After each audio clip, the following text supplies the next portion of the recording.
Hey team, just going to go through rope climbing techniques. So I've got a few people's videos of their rope climbs. Going to play that, break it down a little bit, and then show you how I do it and things to think about. So first one.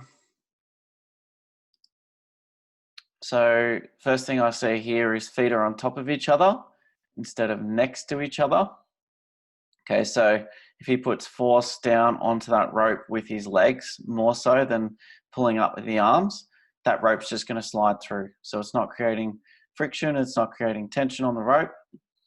That's a weak lock off. I'll show you the difference. So with mine, just got to wait till I actually jump up there.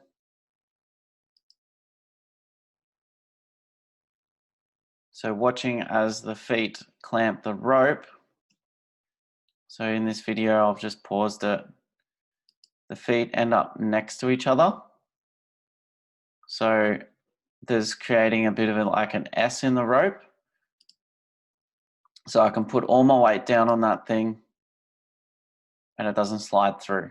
Okay, so you can't stand on the other foot. Your feet need to be next to each other. Okay, one's slightly higher than the other, but they're still next to each other. Okay, there's Andrew again. Going through his rope climb. So wait to see him jump up.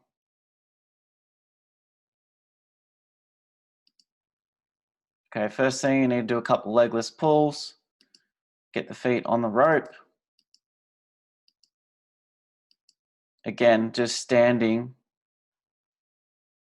on the rope with the right leg. So what he did was actually picked it up with the other foot. So this is the conventional way of rope climbing. It's not the way I do it. And you need to get up much higher than the way I do it. Okay, if you're doing a short rope, you need to come up much higher. If you're doing a normal length rope, what you'll do is actually struggle to come down fast, struggle to come down efficiently. The way I do it, you can just let your feet come apart and just drop straight down. All right, next person. Okay, so the sequence of the rope climb is once you lock your feet on, you stand on the rope. So see how Matt is pulling himself up with his arms the whole way through that. Okay, so what you need to be doing is locking the feet, keeping the hands where they are, and using your legs to extend your legs first, then move your arms, where he's just pulling himself up the whole time, literally not using his legs at all. So as he's pulling up, his legs are still bent, where you need to lock out the legs, so extend the legs, then move the hands up. I'll go back to my video. Okay, so watch when I jump up. I'm going to get my feet on the rope, and then my hands, one hand comes off, which is my left hand. The right hand doesn't move. Watch my legs extend before my right hand moves. Okay, it's just going through a phase of being frozen. I extend my legs, then move my hands. I'll go for the next bite. Okay, bring my legs up nice and high. Lock the feet. Extend my legs. I'm extending my legs, then move my hands. Okay, again, my left hand comes off the rope because I'm starting to come through, but it's not doing any work. And then my right hand did not even move on the second pull because I could reach the line with my left hand. Okay, so my right hand didn't even have to move. My right arm didn't do a thing on the second pull. It was all my legs. All my right arm did was reach up and touch. Okay, so that's the massive difference between Matt's rope climb and then my rope climb. Coming down, it's pretty good. It's pretty efficient. But I would practice just sliding all the way down, not really using the arms, keeping the hands just, a few centimeters away from the rope. So if you do need to grab or do need to lock the feet on to slow yourself down, you can. Going on to the next person. So we've got Chris here. So he jumps up, gets the feet up nice and high. Again, starting to reach before the legs are locked off. Actually, his right hand is still where it was when he pulled his legs up. That wasn't too bad. But then to pull the legs up or to get his knees higher, he's pulling himself up with his arms. He's not just staying relaxed through the arms, keeping the arms straight like you would a toes to bar or a knees to elbow. He's pulling himself to that next pull, the next bite. Again, he pulled himself up. He didn't extend his legs to reach and touch the line. Okay, so it's a huge common mistake that I'm seeing across the board with everyone is not utilizing the legs. All right, see, Chris jumps up straight away, pulls with the arms straight away to get the feet on. So same thing. Keep the arms straight, get the legs on. Again, moving the arms up the rope before the legs are extended. Moving the arms up the rope before the legs have extended. Same thing across the board. Okay, so those two key areas is what I'm seeing is bending the arms to actually get the legs up instead of keeping the arms straight. And then also moving the arms up the rope before extending the legs. Okay, so it's legs first, then arms. And then when you get your feet up, it's the same thing. Just keep your arms straight, legs on first. Then extend your legs, then use your arms to move up. Okay, especially on the long rope. On the short rope, it's a little bit different story. On the short rope, we can afford to pull with the arms for that first one, just to make that first jump up more efficient.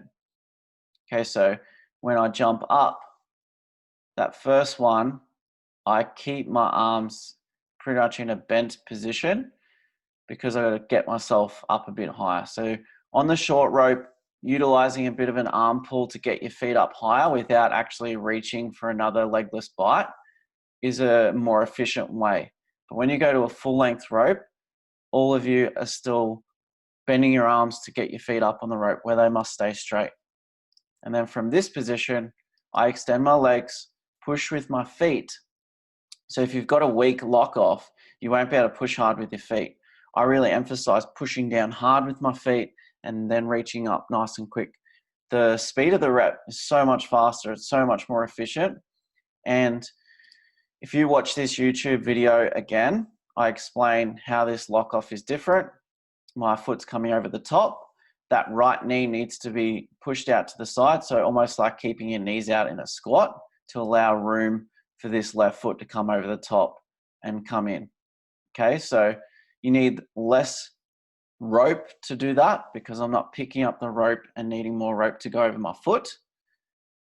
So there's a lot more, I guess, positives by doing this lock. The rope goes behind the shin instead of in the front, and I don't need to let go of the rope when I get to the top. I can just keep it there and slide all the way down as I go through. So see how my hands are still really low? I'm going to extend my legs, then reach. So much more efficient. Sliding down. Once I get to a certain level, I just literally drop off. Under control the whole time. Pulling myself up. Foot goes over the top, not needing much rope at all. You can see it's just hanging on there, but my lock is strong. I'm squeezing between my legs as well to get that little bit of extra friction. So I'm squeezing between my legs. And then from there, I'm going to reach up, keep the arms straight, get my feet up nice and high. So reaching up, getting my feet up, and then I'm going to stand. Stand first. Right hand doesn't move. Left arm reaches up, touches the line. Feet come apart slightly and drop down. That was a pretty poor dismount.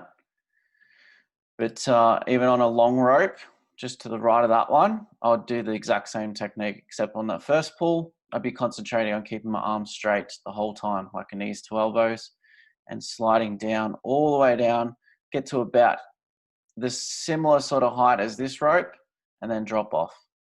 Okay, so making sure that you be careful that you don't land on the bottom of the rope with a long rope, So I always like to sort of kick it out of the way so I don't land on it as I go through, which is another skill. So practicing this technique of that lock, some people get it straight away. Some people get this straight away. Others, it'll take months, but it's worth practicing.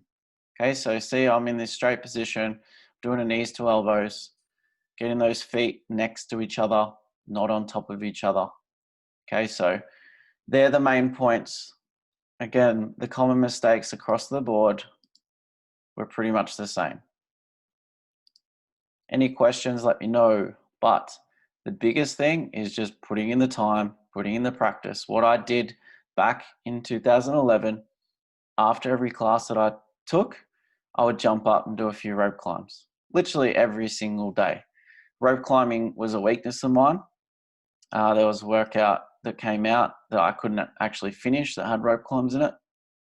So I made it my mission to get better at it. And I literally did it every single day, practice the technique every single day, dialed it in. You got to do the reps. With everything, you got to do the reps and keep reflecting, keep analyzing it. And that's how you get better. So don't just try this once and because it was hard, give up. You got to keep at it, keep persisting with it, keep trying it, keep perfecting it. And don't bother posting a video a week later. I want to see a video a month later, 2 months later, 3 months later. I want to see you do the reps, do the work. Any comments? Just any questions, put it in the comments.